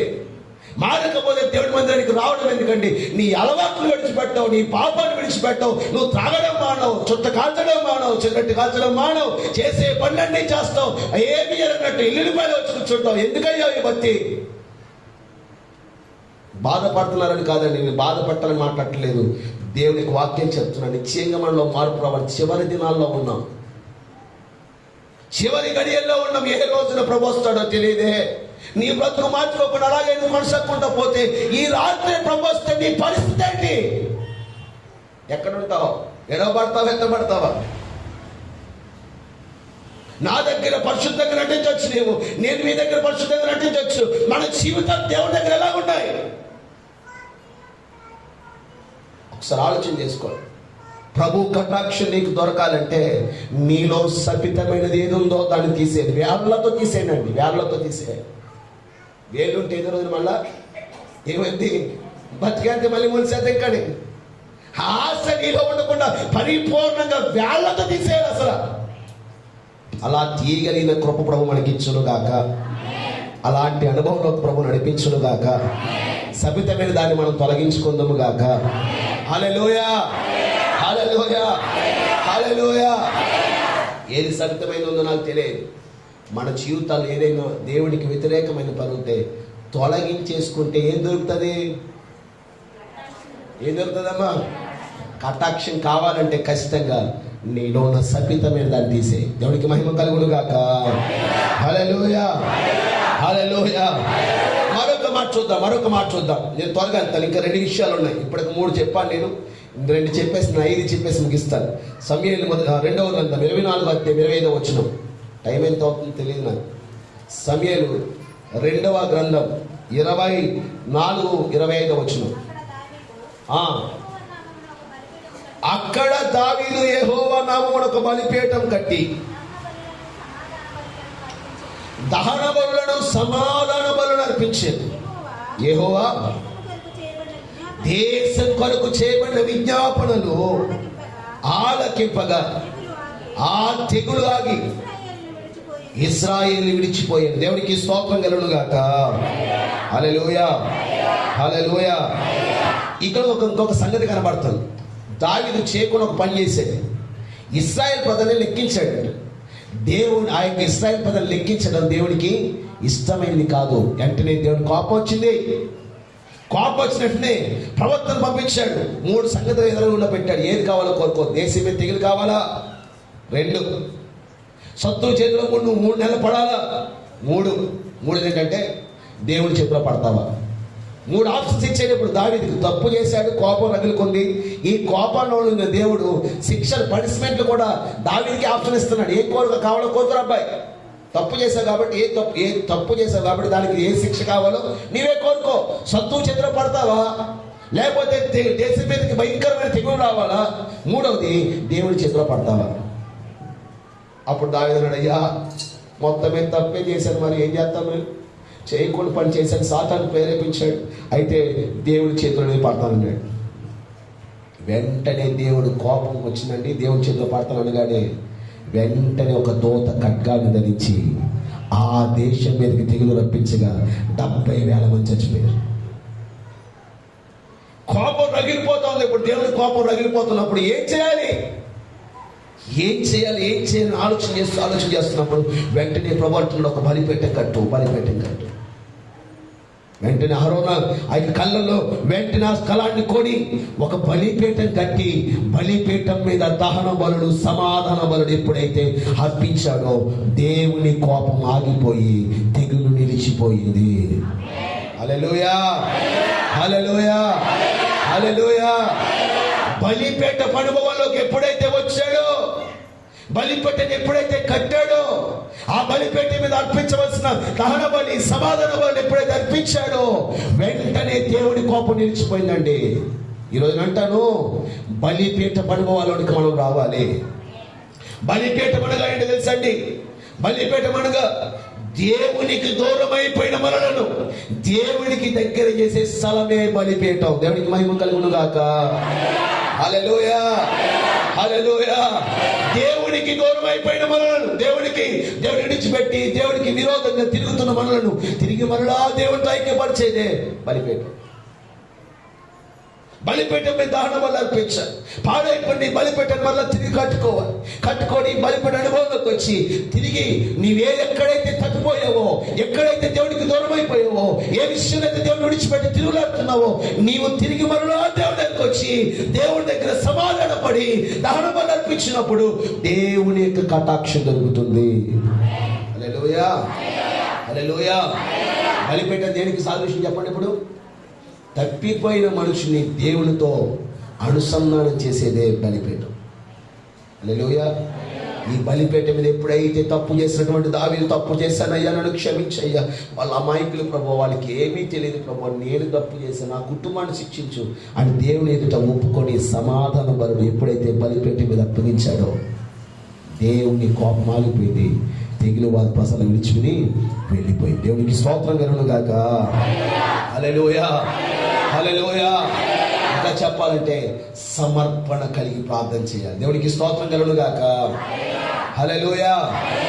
ఎప్పుడు దేవుని కోపం విడిచిపోద్ది, ఎప్పుడు దేవుని కోపం దూరం అవుతుంది, దేవుని కటాక్షం దొరుకుతుందంటే సమర్పణలోకి రావాలి. నువ్వు దేవుని ఎదుట ఒక సమర్పణతో కూడా ప్రార్థన చేయాలి. ప్రభువా, ఇక నేను పాపం చేయను, ఇక నేను దాని వైపు చూడను.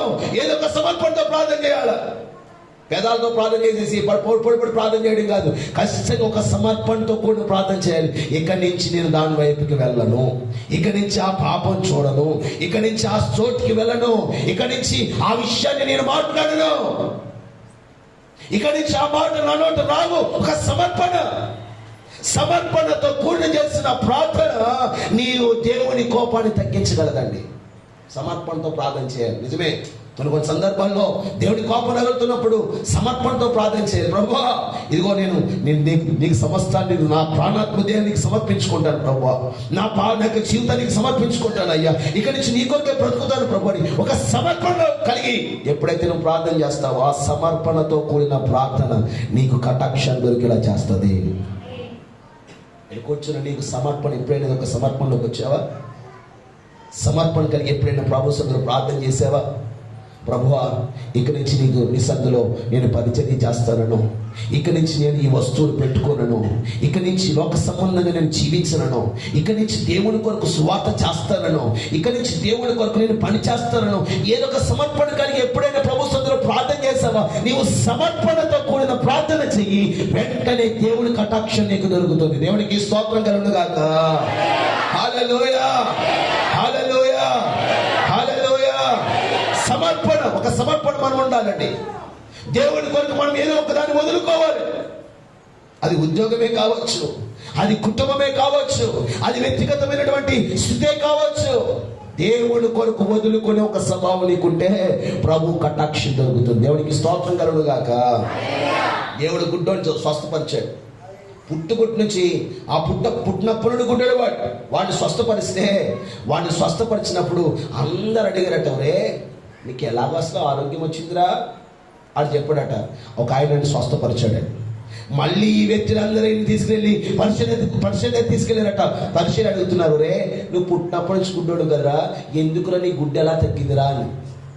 అప్పుడు చెప్తున్నట్టు, అయ్యా ఒక ఆయన వచ్చాడు, ఉమ్మేశాడు, ఆ ఉమ్ములో మట్టి మీద వేసి ఆ మట్టి నా కళ్ళుకు రాశాడు, వాటిని నేను కడుక్కోమన్నాడు, వాటిని నా కళ్ళు వచ్చాయని చెప్పాడట. వాడు ఎవరో తెలుసా, ఆయన ఎవరో తెలుసా అంటే నాకు తెలియదు అయ్యా అన్నాడట.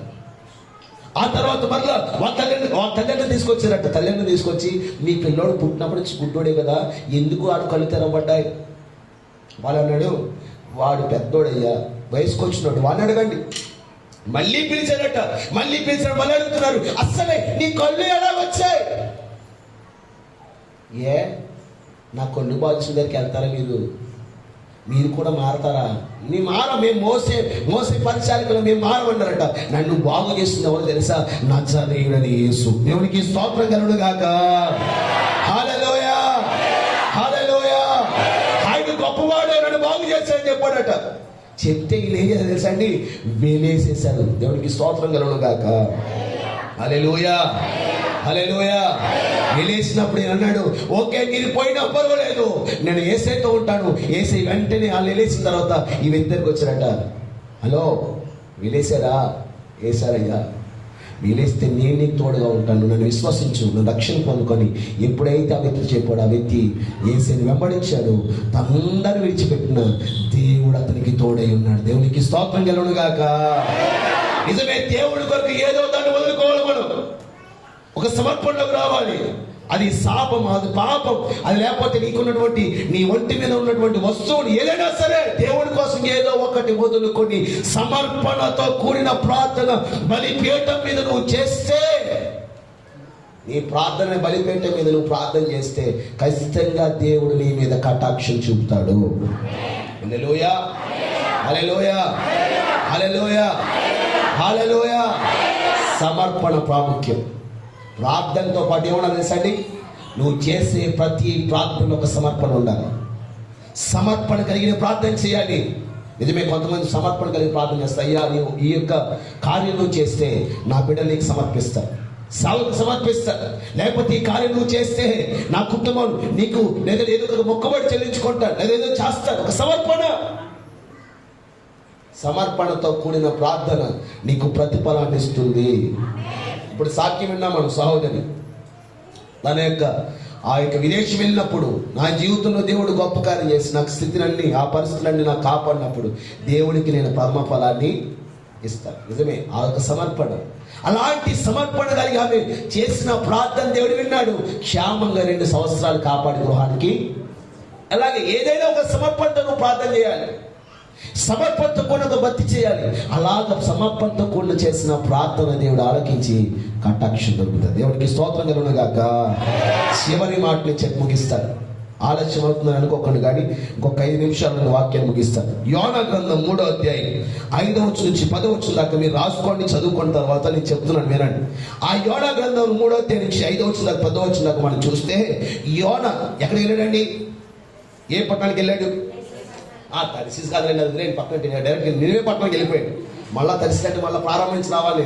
నినివే పట్టణానికి వెళ్ళిపోయాడు. నినివే పట్టణానికి ఎందుకు వెళ్ళాడు?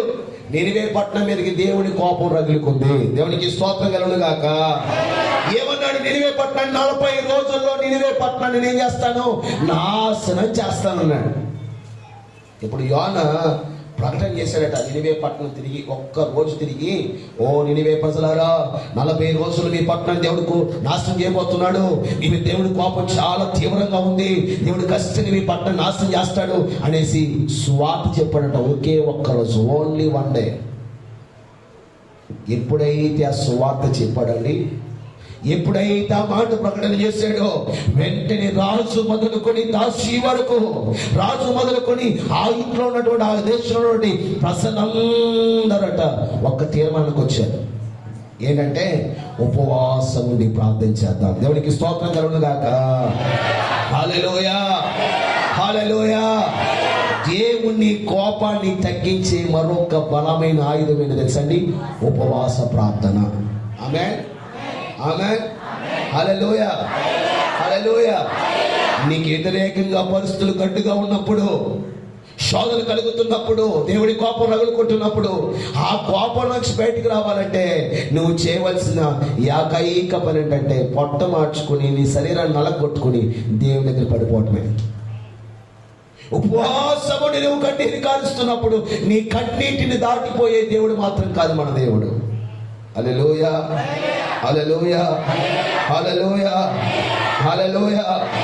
వెంటనే దేవుడి ఎదుట ఉపవాసముడు ఎప్పుడైతే ప్రార్థన చేశారో, దేవుడు వారి మీదకి రప్పిస్తారని కీడు రప్పించకుండా దేవుడు వారిని విడిచిపెట్టేశాడు. కారణం ఏంటంటే మధ్యలో వాళ్ళు ఏం చేశారు? ఉపవాస ప్రార్థన. దేవుని కోపాన్ని తగ్గించే మరొక ఆయుధం ఏంటంటే ఉపవాస ప్రార్థన. దేవునికి స్తోత్రం కలుగును గాక. యెహోవాని శాంతపరచడానికే 5వ నెలలో, 7వ నెలలో, 9వ నెలలో, 10వ నెలలో ఉపవాస పండగలు మేము పాటిస్తామని యూదులు జకర్యా గ్రంథంలో చెప్తా ఉంటారు.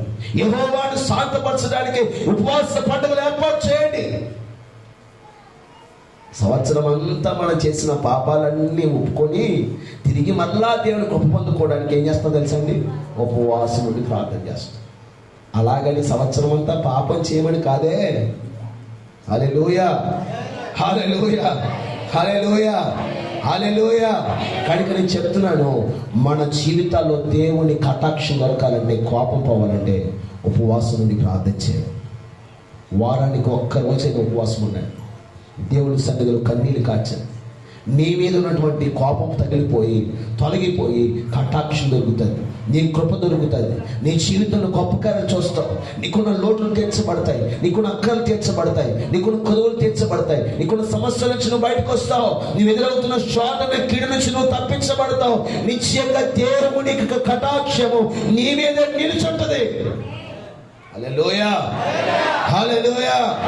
ఈరోజు అంటున్నాను, దేవుని కటాక్షం దొరకాలంటే ఖచ్చితంగా ఉపవాసం ఉండి మోకాళ్ళొంచి ప్రార్థన చేసి అనుభవంలోకి రావాలి. ఆమేన్, హల్లెలూయా. వారానికి ఒక్క రోజైనా, కనీసం ఒక్క పూటైనా దేవుని సన్నిధిలో ఉపవాసం ఉండి మనము ప్రార్థన చేయాలి. మందిరానికి రాకపోయినా ఇంటి దగ్గర ఉన్నది, ఆ ఇంటి దగ్గర ఏదో ఒక రోజు ఏర్పాటు చేసుకుని ఆ రోజు ఖచ్చితంగా దేవుని సన్నిధిలో ఏం చేయాలి తెలుసండి? ఉపవాసం ఉండి ప్రార్థించాలి. దేవునికి స్తోత్రం కలుగును గాక. హల్లెలూయా, హల్లెలూయా. ఉపవాసం ఉండి మన పనులు మనం చేసుకుంటే ఉపయోగం ఉండదు. వల్ల ఉపవాసం ఉండి మనము ఆ ఊరు ఈ ఊరు తిరిగితే ఏమాత్రం ఉపయోగం ఉండదు. ఉపవాసం ఉన్నావా ఖచ్చితంగా దేవునితోనే గడపాలి, దేవుని సన్నిధిలోనే ఉండాలి, ప్రభు పాదాలు పట్టుకోవాలి. ఉపవాసం ఉండి ప్రార్థన చేస్తే దేవుని కటాక్షం దొరుకుతుంది, కోపం తొలగిపోతుంది. నువ్వు వెంటనే పొట్ట మార్చుకుని ఏడుస్తూ ఉంటాండి. దేవుడు అంటండి, కోపంతో ఉన్నవాడు కూడా కరిగిపోతాడు. హల్లెలూయా.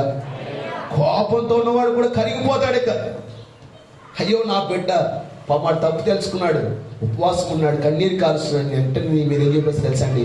కటాక్షాన్ని చూపిస్తాడు. దేవునికి మహిమ కలుగును గాక. హల్లెలూయా, హల్లెలూయా. కనుక ఆలోచన చేయండి, ఉపవాసం ఉండి ప్రార్థన చేయండి. ఇప్పటికే చాలా మంది ఉపవాసం ఉంటున్నారు. ఇంకా ఉపవాసం ఉండకుండా ఉంటున్న వాళ్ళు కూడా ఈరోజు మరలా ఒక తీర్మానంలోకి రండి. ఖచ్చితంగా వారానికి ఒక్క రోజు లేదంటే ఒక్క పూటైనా ఖచ్చితంగా ఉపవాసం ఉండండి, ప్రార్థన చేయండి. దేవుని కటాక్షం మీకు దొరుకుతుంది. ఒక పూట తినకపోతే మన ప్రాణాలు ఏమీ పోతాయండి. ఏసే ఎన్ని రోజులు తినలేదు? 40 రోజులు తినలేదు. మోషే ఎన్ని రోజులు తినలేదు? 40 రోజులే. 40 రోజులు మళ్ళీ ఇంకోసారి కానీ 40 రోజులే ఏకంగా తినకుండా ఉన్నాడు. 40 రోజులు తినకుండా ఉన్న మోషే చచ్చిపోయాడా? ఏసై చచ్చిపోయాడా? లేకపోతే 21 రోజులు ఉపవాసం ఉన్నటువంటి దానియేలు చచ్చిపోయాడా? లేదు కదండి. 40 రోజులు ఉపవాసం ఉన్న ఏలియా చచ్చిపోయాడా? చచ్చిపోలేదు. ఏమవుతుంది అసలు? ఒక్క పూట ఒక్క రోజు ఉపవాసం ఉండండి, మీకేమి ఇబ్బంది కాదు. ఉపవాసం ఉండి దేవుడి సందులో విజ్ఞాపన చేయండి. దేవుడు మీ మీద కోపాన్ని తొలగించి కటాక్షంతో నింపుతాడు. కనుక ప్రియ సహోదరి సోదరు, మలాకి పుస్తకం ద్వారా మొట్టమొదటి అధ్యాయంలో ప్రభు మనతో మాట్లాడుతున్నమాట, మీరు యెహోవాని శాంతిపరచండి, కటాక్షం దొరుకుతుంది. యెహోవాని శాంతపరిచే 5 విషయాలు నేను చెప్పాను. ఒకటి మీ కుటుంబాన్ని కూడా రక్షణలోకి నడిపించండి, దేవుని కటాక్షం దొరుకుతుంది. రెండవది దేవుని బ్రతుకులాడుతూ ప్రార్థన చేయండి, కటాక్షం దొరుకుతుంది. మూడవది శపితమైన దాన్ని తీసేయండి, కటాక్షం దొరుకుతుంది. నాలుగవది సమర్పణతో కూడిన ప్రార్థన చేయండి, మీకు దేవుని కటాక్షం దొరుకుతుంది. చివరిది ఉపవాసం నుండి ప్రార్థన చేయండి, కోపం పోయి కటాక్షం దొరుకుతుంది. అలాంటి కటాక్షం చూపించడానికి అండి దేవుడు అండి కోపపడేవాడు కదండి. కోపం చూపించడానికి ఆయన ఇష్టపడడు. ఏమి చూపించడానికి ఇష్టపడదు తెలుసండి? కోపం ఒక్క నిమిషం ఉంటుంది అంటాడు దయ్యంట. ఆయనకి ఏది ఇష్టం తెలుసండి? మనం ప్రేమించడం ఆయనకి ఇష్టం. మనం ప్రేమించడం కోసమే, మనం ప్రేమించిన కారణం చేస్తే ఏసి ఎక్కడి నుంచి వచ్చేసాడండి? పరలోకం నుంచి దిగి వచ్చేసాడు. ఎక్కడికి వచ్చేసాడు? భూమి మీదకి వచ్చేది. ఎలా మారిపోయాడు? దేవుడిగా ఉన్నటువంటి ఆయన మానవుడిగా మారిపోయాడు. ఇంకో సంగతి తెలుసండి, ఆయన శాపగ్రస్తుడిగా మారిపోయాడు, ఆయన దరిద్రుడిగా మారిపోయాడు. నీ కోసం నా కోసం ఆ కలవలసిందికి ఎక్కేశాడు. ఆ 3 మేకుల మీద వేలాడుతూ ఉన్నాడు. 3 మేకుల మీద ఆ కలవలసిలో ముళ్ళ కిరీటాన్ని ధరించి శరీరం అంతా నాగలు చెలవలు దించుకొని శరీరంలో ఒక రక్త బొట్టైనా లేకుండా నీ కొరకు నా కొరకు కాచి ప్రాణం పెట్టాడు. ఆ ప్రేమమయుడు నీ మీద కటాక్షం చూపడానికి ఇష్టపడుతున్నాడు. కానీ ఇప్పుడైనా నీ జీవితాన్ని మార్చుకో, ప్రభుకు సమర్పించుకో, ప్రభు దగ్గరికి వచ్చి ఆయన శిలువ చెంతకు వచ్చి తిరిగి మరలా ప్రభు నేను పాపం చేశానయ్యా, అతిక్రమాలు చేశానయ్యా, రైతులను క్షమించాలి, ప్రభు పాదాలు పట్టుకో, ఆయన రక్తం దగ్గరికి రా, శిలువ చెంతకు రా. ఆయన రక్తం నిన్ను కడిగి పరిశుద్ధపరుస్తాడు, నీకు కటాక్షం చూపిస్తాడు. అటువంటి కృప దేవుడు మనందరికి అనుగ్రహించును గాక. మనందరం ఆయన శిలువ చెంతకు వద్దుము గాక. నిశ్చయంగా దేవుణ్ణి శాంతింపజేసే పని మనము చేయుదము గాక. అలాంటి కృప దేవుడు మనందరికీ అనుగ్రహించును గాక. అందరూ అలా చిన్నగా తలొచ్చండి, చిన్న ప్రార్థన చేస్తాం. దయచేసి ఈ సమయంలో వాక్యం విన్న మనం అందరం కలిసి ఒక్క నిమిషం అలా కళ్ళు మూసుకోండి. నిజమే, దేవుని కోపం రగిలిస్తున్నావు నువ్వు చేసే పని, దేవుని కోపాన్ని పుట్టిస్తున్నావు నీ చేసే పని బట్టి. ఆ కోపం పోయి కటాక్షం దొరకాలంటే దేవుడు శాంతింప చేయాలంటే మనం చేయవలసిన పని, మన కుటుంబాన్ని కూడా రక్షణలోకి మనం నడిపించాలి. రెండవదిగా మనం నేర్చుకున్నాం, మన జీవితాల్లో మనం చూస్తే మనము దేవుని బ్రతులాడుతూ ప్రార్థన చేయాలని. మూడవది సపితమైనది మనలో తీసివేయాలని. నాలుగవది సమర్పణతో కూడిన ప్రార్థన చేయాలని. ఐదవది ఉపవాసముని ప్రార్థన చేయాలని. ప్రభు వాక్యం నేర్చుకున్న ప్రియ సహోదరి, అలాంటి స్థితులకు వద్దాం, అలా మన జీవితాలు మార్చుకుందాం. యేసయ్య మాతో మాట్లాడారండి, నిశ్చయంగా మా జీవితాలు మార్చుకుంటాం, మా బ్రతుకు మార్చుకుంటాం. మేము పాపంలో నుంచి వేరు చేయబడి దేవుడి కటాక్షం మాకు కావాలని మేము కోరుకుంటున్నాం. ఆయన కటాక్షం మాకు కావాలన్న వాళ్ళందరూ మోకాళ్ళ మీదకి రండి. ఒక్క నిమిషం నేను ప్రార్థన చేస్తాను, దయచేసి ప్రార్థన చేస్తాను. సమర్పణలోకి రండి. ఇదిగో వాక్యం విడిచిపెట్టి వెళ్ళిపోతే ప్రయోజనం లేదు. ప్రభు నీ దగ్గర నిలుచున్నాడు, నీ మీద కటాక్షం చూపడానికి. ఈ రోజే నీతో ప్రభు కటాక్షం చూపడానికి రావడానికి ఇష్టపడుతున్నాడు. ఒక తీర్మానం ప్రభుత్వం చేసుకో. మోకరించి ప్రభువా, వాక్యంతో నాతో మాట్లాడావయ్యా, శపితమైన నాదాల్లో నా జీవితంలో శపితమైన దాన్ని తీసేస్తాను. అయ్యో, నేను ప్రతిమలాడుతూ ప్రార్థన చేస్తాను, సమర్పణతో కూడి ప్రార్థన చేస్తాను, ఉపవాసం ఉండి ప్రార్థన చేస్తాను. నా బిడ్డలను రక్షణకు నడిపించుకుంటానయ్యా, నా కుటుంబాన్ని రక్షణకు నడిపించుకుంటాను అని ఒక్క తీర్మానం ప్రభుత్వం చేసుకో. ప్రభువు నిశ్చయంగా నీ మీద కోపాన్ని తొలగించుకొని కటాక్షాన్ని చూపుతాడు. అలాగ కావాలనుకున్న వాళ్ళందరూ అలా మోకాల మీదకి వచ్చి సమర్పణ ఉండండి. ప్రభుత్వం నిబంధన చేసుకోండి. దేవుడు నీతోనే మాట్లాడాడు, మనందరితో ప్రభు మాట్లాడాడు. నిజమే, ఏ అలవాటు వదులుకోలేకపోతున్నావో, ఏ అలవాటు నువ్వు ఇంకా విడిచిపెట్టలేకపోతున్నావో, ఏ వ్యసనానికి నువ్వు ఇంకా దూరం కాలేకపోతున్నావో, ఏ తాగుడా, చూదమా, వ్యసనమా, ఏ విభిచారం ఏదైనా సరే ఈరోజు విడిచిపెట్టు. శపితమైనది నీలోంచి తీసే. ప్రభు కనికరాన్ని చూపిస్తాడు, కటాక్షం దొరుకుతుంది, దేవుడి దయ దొరుకుతుంది, దేవుడి కృప దొరుకుతుంది. అలా నేను ఉంటాను ప్రభు అని దేవుడితో తీర్మానం చేసుకోండి. ఇక్కడి నుంచి నీ జీవితాన్ని పవిత్రంగా కాపాడుకో. ప్రభుని రక్షిస్తాడు, ఆయన కృప నీకు దొరుకుతుంది, ఆయన కటాక్షం నీకు దొరుకుతుంది. ప్రార్థన. పరిశుద్ధుడైన మా తండ్రి, మీకు స్తోత్రాలు. మీ అపారమైన ప్రేమ కనికరాన్ని బట్టి మీకు స్తుతులు చెల్లిస్తున్నాం. ఈరోజు మమ్మల్ని ప్రేమించి మాతో మాట్లాడిన మాటలు బట్టి వందనాలయ్యా. అయ్యా, నీ కృప మాకు కావాలయ్యా, నీ కటాక్షం మాకు కావాలి ప్రభువా. నువ్వు కోపడితే మేము నిలవలేమయ్యా. నీవు కోపడితే ప్రభువా, అది భయంకరమైనదైనా నువ్వు దయచేగినవై ఉన్నావు ప్రభువా. మాకు కోపం కాక దయ కావాలని కోరుకుంటున్నామయ్యా. ఈ మాటలు విన్న బిడ్డలు ఎందరైతే తీర్మానం చేసుకుంటున్నారో వారందరి జీవితాల్లో ఆ తీర్మానాలను స్థిరంగా నిలబడ్డం సహాయం చేయండి. నిశ్చయంగా వారికి మీ కటాక్షము దొరుకుడుగా గని ప్రార్థిస్తున్నాడు. వారి మీద ఇచ్చుగా మీ కృప కలుగుడుగా గని ప్రార్థిస్తున్నాడు. ఉన్నతమైన కార్యాలు బిడ్డల జీవితాల్లో జరిగించండి. ఈ మాటలు విన్న ప్రతి వారిని మీరు దీవించి ఆశీర్వదించండి. ప్రతి వారికి మీ కటాక్షాన్ని సమృద్ధిగా మీరు అనుగ్రహించండి. ఇంకా నువ్వు ప్రభు ఆ లోకం వైపు చూడకుండా, పాపం వైపు చూడకుండా నిరంతరం నీ వైపు చూస్తూ మా ఆత్మీయ జీవితంలో ముందుకు సాగే కృప మాకందరికీ దయచేయండి. ఘనత, మహిమ, ప్రభావాలు మీరే పొందుకోమని యేసయ్య నామములో ప్రార్థించి అడిగి వేడుకొచ్చున్నాం పరమ తండ్రి. ఆమేన్.